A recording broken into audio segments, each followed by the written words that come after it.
Olá, turma! Tudo bem?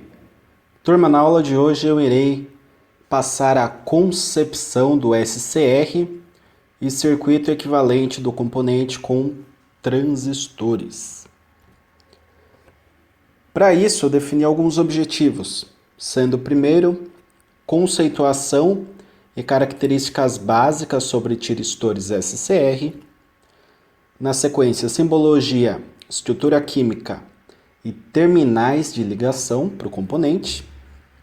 E por fim, a subdivisão da estrutura química do SCR para a adaptação com transistores bipolares complementares entre si.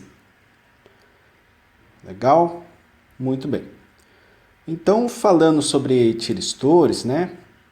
Nós temos aí que os tiristores são dispositivos semicondutores com aplicações em controle da potência CA, né, de corrente alternada, para cargas resistivas, indutivas, como motores, solenoides e outros elementos aquecedores.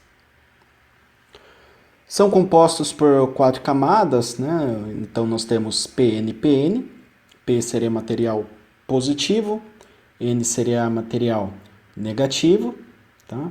P nós temos portadores majoritários lacunas, N nós temos portadores majoritários os elétrons, e podem ter 2, 3 ou até 4 terminais. Tá? Entre a vasta gama de componentes, né, nós temos os principais, que são o SCR, foco da aula de hoje, DIAC, TRIAC, PUT e SCS.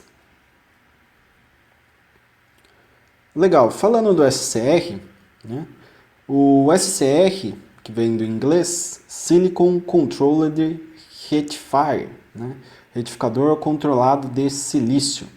É um dispositivo com função semelhante à de um diodo, tá? Ele conduz em um único sentido, com diversas aplicações na eletrônica industrial. Fisicamente, consiste da junção de 4 camadas, PN, alternadas entre si com 3 terminais. Aqui nós temos a simbologia do componente, temos o anodo e catodo, bem similar ao diodo, porém temos um outro terminal aqui, né? Então, esse terceiro terminal seria quem? Seria o gate, ou porta, em português, tá? Falamos também em gatilho, porque quando se trata de tiristores, nós falamos que o disparo de um determinado tiristor ocorre em um determinado ângulo, né? Então, se há disparo, nós temos aqui um gatilho, né, para que haja esse disparo. Então, além de gate, é conhecido também como porta da tradução ou gatilho. Esse terceiro terminal aqui, que seria o terminal de controle. Legal. Focando agora na estrutura, né, e no aspecto físico do SCR, temos ali que o SCR ele possui 4 camadas e 3 junções. Conforme foi citado anteriormente, conduz apenas em um sentido.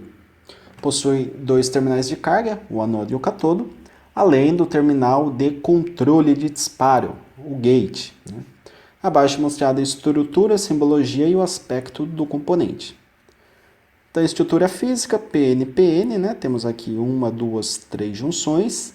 Anodo entra a corrente de carga, catodo sai a corrente de carga e o gate controla o momento dessa condução.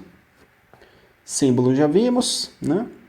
Aqui no gate entra um pulso de corrente, isso daqui é importante falar, porque é diferente do transistor. O tiristor ele só precisa de um pulso. Eu não preciso manter uma corrente aqui constante no gate para que ele mantenha a condução, tá? É só um pulso de corrente, já vai ter uma retroalimentação, que a gente vai entender ainda nessa aula, que manterá o componente conduzindo. Entre gatilho e o catodo temos o chamado VGC, e o IA, que vem do anodo para catodo, além do VAC, tensão de anodo e catodo. Legal, a razão entre corrente de anodo e corrente de catodo deve ser 1, tá? Ou seja, a corrente que entra no anodo deve ser igual à corrente que sai do catodo, tá? Tendo em vista que o gate aqui é um pulso, né? um pulso num determinado instante só para que o tiristor conduza. Então não tem aquela história da divisão da corrente, né? Então o que entra aqui no anodo sai no cátodo. O aspecto físico do componente é esse daqui. Eu trouxe um exemplo aqui que é o TIC 106, onde ele tem cátodo, anodo e gate, tá? Nessa sequência. Se você olhar de frente para o componente, essa é a sequência dos terminais, tá? Legal. Agora, faremos aqui uma analogia, né, do SCR com os transistores bipolares, tá certo? Bem, o princípio operacional básico do SCR ele pode ser facilmente entendido pelo modelo de dois transistores, tá, de SCR, como uma combinação de P e N, né, entre essas camadas. Então, como nós temos PN, PN, eu posso fazer uma subdivisão PNP e outra NPN, que são dois tipos de transistores bipolares, né? Existe aqui esse é um tiristor PNPN, né, como já vimos aqui pela figura. Se atravessarmos a linha pontilhada, tá, obteremos aí dois transistores, tá? Ou seja, um transistor PNP com junção J1 e J2 e junções de outro ali, né, J2 e J3, como mostrado na figura abaixo, tá? Então, J1 e J2 para um primeiro transistor e J2 e J3 para um segundo transistor, tá? Então, tem essa divisão aqui. Se eu fizer a repartição, temos aqui um transistor, né, com gate no P, e temos aqui outro transistor, que tem também, né, o material P é o mesmo, que está também conectado ao gate do tiristor, só que é um NPN. Ah, legal, professor.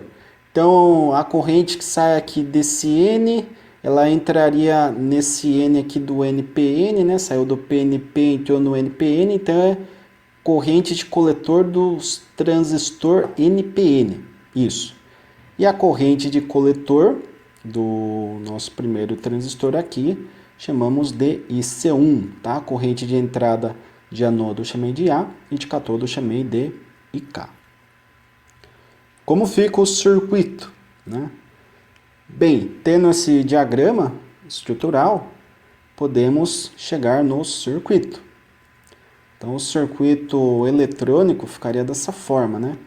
Então, no lugar de PNP, eu tenho um transistor, o símbolo de um transistor PNP. No lugar aqui da estrutura física do NPN, temos um modelo esquemático do NPN, tá? Aqui a corrente do coletor 1, ela está vindo para a base do transistor 2, né? Aqui seria o coletor 1, vem na base do transistor 2. E aqui a corrente de base do transistor 1 vem para o coletor do transistor 2. A base é no meio do transistor, né? E o coletor seria na parte de cima, no caso do NPN. Então esse é o circuito equivalente. O IA equivale à corrente de emissor do PNP e o IK equivale à corrente de emissor do NPN. Tá? Aqui eu estou descrevendo exatamente o que eu falei, né? Então, o IA é a corrente do emissor 1, o IC1 é a corrente do coletor 1 que vai direto para a base 2, e o IB1 é a corrente de base que flui direto para o coletor 2, né? Por fim, temos aqui o IE2, que é o equivalente a IK. Ou seja, a corrente que entra aqui no anodo deve ser a corrente que sai do cátodo. Mas, se eu for bolar esse circuito, quando que isso vai acontecer? Nós temos que analisar. Muito bem. Então, fazendo a análise desse circuito, é uma análise um pouco mais complexa, né? Temos que recordar de conceitos ali de transistores. Nós temos o seguinte, tá? Temos que o IA, esse carinha aqui, equivale a beta, que é o ganho do transistor 2, tá? Beta 2 vezes a corrente de base 2, tá? Em B2, vezes, entre parênteses, 1 mais beta 1, que é o ganho de corrente do transistor 1. E o IK é o ganho de corrente do transistor 1 vezes a corrente de base do transistor 1 vezes, entre parênteses, 1 mais o ganho de corrente do transistor 2. O beta é aquele mesmo beta lá, ganho de corrente entre coletor e base que vocês devem ter estudado aí em eletrônica 2, tá certo? Então, o beta é aquele ganho de corrente do transistor bipolar. Legal, agora quando que esse circuitinho aqui vai funcionar como um tiristor SCR? Quando o beta 2 for muito próximo a beta 1, que eu vou chamar agora de beta, e a corrente de base 2 for muito próxima também do valor da corrente de base 1, né? Então, parâmetros tanto de corrente de base quanto de ganho de corrente para os dois transistores, tanto PNP quanto NPN, tem que ser os mesmos ou muito próximos, tá? Por quê? Porque daí nós fazemos aquela relação IA dividido por IK e tem que ser algo similar ou muito próximo a 1, né? Então, se eu substituir agora, não tem esses índices, beta 2, beta 1, IB1, IB2, não existe, tá? Não tem mais os índices. Então, agora é só beta I. Então, beta vezes I, vezes 1 mais beta é o IA, e ficou da mesma forma. Beta vezes I, que multiplica, né, entre parênteses, 1 mais beta, é o IK.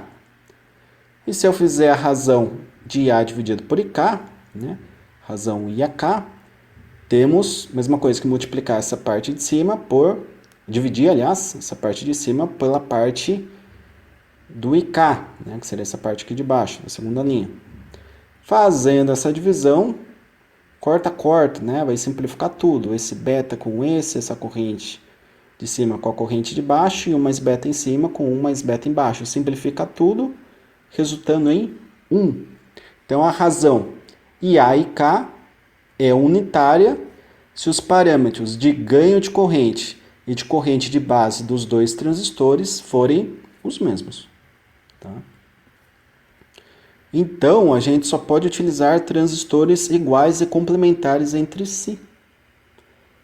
Essa é a conclusão que chegamos quando analisamos este circuito.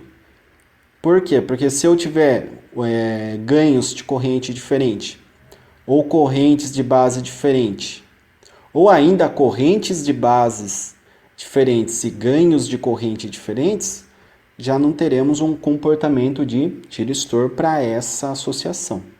Tá? E aqui eu trouxe um exemplo, né? Um caso aí que a gente poderia adotar, que é um transistor PNP do tipo 2N3906 e o complementar, né? NPN, que seria o 2N3904. A gente poderia utilizar esses dois transistores para chegar em um circuito equivalente que fosse muito próximo ali a um SCR, né, que tivesse ali as mesmas características ou características muito próximas das características intrínsecas de um tiristor tipo SCR. Beleza, turma? Então, a aula de hoje é isso. Espero que tenha ficado bem claro aí esse conceito inicial do SCR. A gente precisa entender primeiro pela analogia de transistores, depois a gente parte por uma compreensão mais prática aí, né, entender efetivamente as aplicações reais desse componente. A gente vai ver aí alguns circuitinhos no qual se utiliza o SCR para compreender melhor a sua aplicação, além do estudo da curva, né? Porque ele tem uma curva de disparo, tem uma curva ali de corrente versus tensão entre anodo e catodo que a gente tem que compreender muito bem para que consigamos dimensionar um circuito e um projeto bem consistente, né? No qual o componente não vá ser disparado por qualquer variação ali de tensão, por exemplo, ou até uma variação de temperatura. Beleza? Para a aula de hoje é isso. Eu fico disponível para maiores dúvidas via Microsoft Teams ou até mesmo pelo YouTube. Agradeço mais uma vez a atenção de todos. Bons estudos e até a próxima.